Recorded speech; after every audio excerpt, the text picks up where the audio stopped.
खासदार श्रीकांतजी शिंदे साहेबांच्या माध्यमातून, कारण की खासदार श्रीकांतजी शिंदे साहेब हे फुटबॉल असोसिएशन ठाण्याचे अध्यक्ष आहेत आणि महाराष्ट्राचे उपाध्यक्ष आहेत.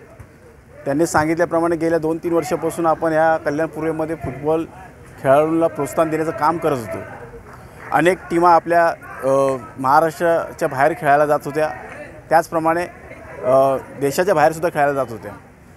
पण काही खेळाडूंनी सांगितलं की आम्हाला आपल्या विभागामध्ये सुद्धा टुर्नामेंट्स व्हायला हव्या, जेणेकरून आपल्या खेळाडूंना वाव मिळेल आणि त्यांच्यामध्ये जे गुण आहेत खेळण्याचे ते त्यांना दाखवण्यात या ठिकाणी दाखवता येईल.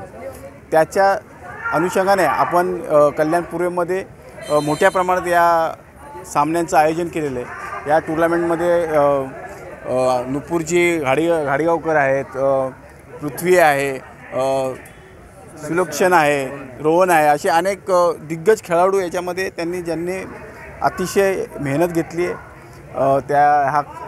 ह्या आयोजनासाठी. त्याबद्दल त्यांचं धन्यवाद देतो. येणाऱ्या काळामध्ये आपला खेळाडू उच्च स्तरावरती कसा जाईल याची काळजी आम्ही घेऊ. कारण की आता पूर्वी आपल्या फुटबॉलला जास्त स्कोप मिळत नव्हता, पण आता जागोजागी कल्याणपूर्वेमधल्याच टीमा जवळजवळ 25 टीमा आहेत आणि कल्याण पश्चिम, उल्हासनगर पकडून जवळजवळ 100च्या घरामध्ये एवढ्या खेळाडूंची भर आपल्या कल्याण उल्हासनगर शहरामध्ये पसरलेली आहे. त्यामुळे येणारा काळ आपल्या खेळाडूंसाठी खूप सुनहरा असेल, कारण की अध्यक्षच आपले खासदार श्रीकांतजी शिंदे साहेब आहेत.